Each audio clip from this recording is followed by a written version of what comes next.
Balochistan liberation army ने और कारनामा कर दिया। कॉन्वॉय को उड़ाया, उसमें 2-3 गाड़ियां जो है वो पूरी तरह से नष्ट कर दी गई और ये बलूचिस्तान लिबरेशन आर्मी की क्लेम है। 102 पाकिस्तानी फौजी जो है वो उसमें मारे गए हैं। मैं सभी आतंक फैलाने वालों को कहना चाहता हूं, ये लड़ाई का अंत नहीं है, एक मकाम है। हर व्यक्ति को चुन चुन कर जवाब भी मिलेगा, जवाब भी लिया जाएगा। इंडिया ने अपने मिसाइल लोड कर दिए। भारत ने INS सूरत में, जो कि लेटेस्ट गाइडेड मिसाइल डिस्ट्रॉयर है, उसमें अपने मिसाइल लोड कर दिए हैं और वो इस वक्त पानियों में है। इतनी नींदें क्यों उड़ी हुई हैं कि आकर प्रेस कॉन्फ्रेंस करनी पड़ती है कि अरे भाई 24 घंटे 36 घंटे कभी भी आ जाएंगे, 24 मिनट 36 मिनट कभी भी आ जाएंगे, हाय तौबा, बचा लो बचा लो बचा लो। यार पाकिस्तानियों, तुम्हें बिल्कुल भी सेल्फ रिस्पेक्ट नहीं है ना। You are a nation without self respect. मतलब तुम्हें बिल्कुल 2% की सेल्फ रिस्पेक्ट नहीं है कि यार अगर कोई मुझे उल्टा सीधा बोल दे ना, अगर कोई मुझे गाली दे दे, मुझे कोई उल्टा सीधा बात, मैं भगवान की कसम कह रहा हूं, मैं उसके मोहल्ले की तरफ मुड़ के ना देखूं जिंदगी भर। अमेरिकन अथॉरिटीज ने यह कह दिया है कि हम आपके साथ हैं इन वॉर अगेंस्ट टेररिज्म।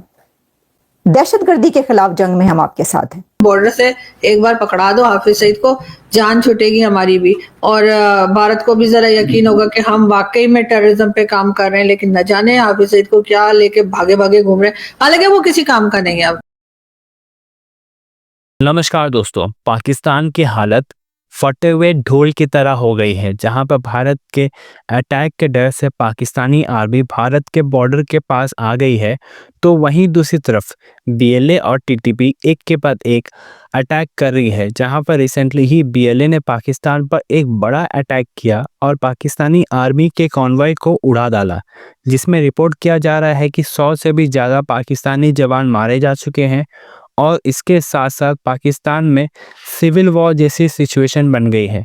और कल हमारे होम मिनिस्टर अमित शाह जी ने एक बहुत ही कड़ा बयान दिया है, जिसमें उन्होंने कहा कि जो भी इस पहलगाम टेरर अटैक में थे और उस टेरर अटैक को सपोर्ट कर रहे थे, उन्हें छोड़ा नहीं जाएगा और उन्हें चुन चुन कर मारा जाएगा।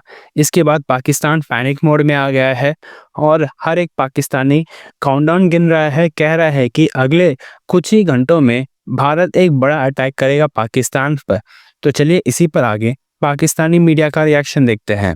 बलूचिस्तान लिबरेशन आर्मी ने नोशकी में, ये जो नोशकी है ये क्वेटा से जो रोड जाती है तफ्तान जो है वो ईरान बॉर्डर है, जाहेदान के पास में, जो ईरान का पाकिस्तान का जो एंट्री पॉइंट है उसका नाम है तफ्तान।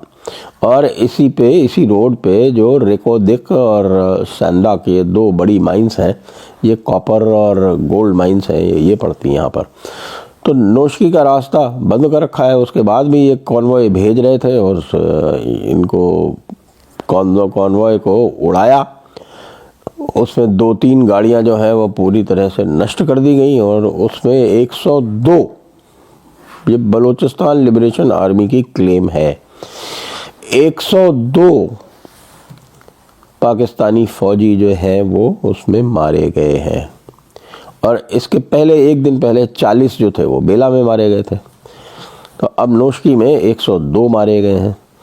तो भाई भारत को तो कुछ करना ही नहीं पड़ रहा है।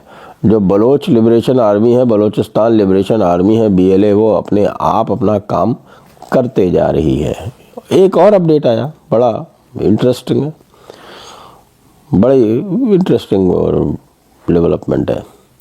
एक ये है, आप डेरा इस्माइल खान आप जानते हैं। डेरा इस्माइल खान जो है वो KP में पड़ता है, डेरा गाजी खान जो है वो साउथ पंजाब में पड़ता है। तो जो ये दोनों भाई थे उसे, बाय द वे, ये जो है डेरे जिनके नाम पे ये डेरे बने हैं। तो डेरा इस्माइल खान से बन्नू जो रोड जाती है उस पर एक जगह पड़ती है लक्की मारवात। और लक्की मारवात पे कल वो जो खैबर पख्तूनख्वा के जो पुलिस वाले थे, उन पुलिस वालों ने आर्मी वालों को जमकर गाली दी और उनसे कहा कि यहाँ से निकल लो, सीधे सीधे जो है बिल्कुल साफ हो लो, यहाँ से, यहाँ दिखाई मत पड़ो। और आर्मी वाले चुपचाप वहाँ से चले गए। तब आप ये समझ लीजिए कि वहाँ राज किसका चल रहा है। सिंध में मामला वैसे ही का वैसा गर्म पड़ा हुआ है, मामला वैसे ही का वैसा है, रास्ते ब्लॉक हैं, किसी को आने जाने नहीं दिया जा रहा है, एक्सपोर्ट्स ब्लॉक्ड हैं, पेट्रोल डीजल पहुंच नहीं रहा है, लंबी लंबी लाइनें लगी हुई हैं चारों तरफ। इस्लामाबाद में लोगों के पास गैस नहीं है, सुई गैस वाला जो एरिया है राजनपुर वाला, वहाँ पर फिर से विस्फोट कर दिया गया है। अब क्या क्या बताएं आपको। यानी ये पाकिस्तान जो है ये तुर्रा ये रखता है, ये दम ये रखता है, ये कहता ये है कि साहब कि ये भारत से लड़ेगा। ये इनके लक्षण हैं। ये ऐसे भारत से लड़ेंगे जब अपने जो इनके सिस्टम्स हैं वही नहीं संभाल पा रहे हैं। जो पहले हुआ करता था कि पब्लिक साथ में आ जाया करती थी इनके, वो भी इस बार हो नहीं पा रहा है। इतना सब होने के बावजूद जब काइनेटिक एक्शन शुरू होगा दोस्तों तो पाकिस्तानी फौज रिस्पॉन्ड करेगी। मैं आपको before I go to the first slide मैं आपको पूरी स्टोरी आज बता देता हूं क्या होने वाला है। भारत वार करेगा, पाकिस्तान जरूर जवाबी कार्रवाई करेगा, 100% करेगा, करनी भी चाहिए। हम चाहते भी हैं कि पाकिस्तान जवाबी कार्रवाई करे और अच्छी पुख्ता जवाबी कार्रवाई करे।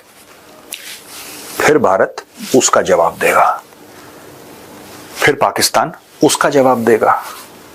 और जब तीसरी बार भारत वार करेगा तब तक पाकिस्तान का तेल खत्म हो जाएगा। प्राइसेस जो हैं पाकिस्तान में, प्राइसेस कमोडिटीज के, वो आसमान छुएंगे। लोग सड़क पे आ चुके होंगे, नलों से पानी बंद हो जाएगा, पाकिस्तान की बिजली बंद हो जाएगी, स्टॉक मार्केट क्रैश हो जाएगा। अब देखिएगा ये डोमिनोज होता है ना, जिस तरीके से 9 पिन्स होती हैं, आपने एक बार बॉल फेंकी, एक को लगी, बाकी सबको ले जाती है। होने वाला है।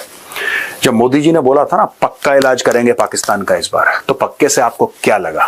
अब आप देखिएगा पाकिस्तान का स्टॉक एक्सचेंज। अच्छा माइंड यू, ऐसा नहीं है कि भारत के स्टॉक एक्सचेंज पर फर्क नहीं पड़ेगा, लेकिन हमारा स्टॉक एक्सचेंज इतना बड़ा है, हमारा स्टॉक एक्सचेंज इतना बड़ा है दोस्तों कि वी कैन मैनेज। हमारी इकोनॉमी में डेप्थ, ये तो कुछ भी नहीं है। ये क्या है? कोविड से जब ओवर आए और fastest economic recovery in the world Bharat ने दर्ज कराई, ये क्या है? पाकिस्तान दो बिलांद भर का। What is Pakistan? It's nothing. चलिए चलते हैं, मैं आपको स्लाइड बाय स्लाइड समझाता हूं गेम क्या है। दोस्तों ऐसा है कि पाकिस्तान ने अपने आवाम को तो बचाया नहीं, जो उनके लोग हैं उनकी सुरक्षा के बारे में ध्यान नहीं रखा।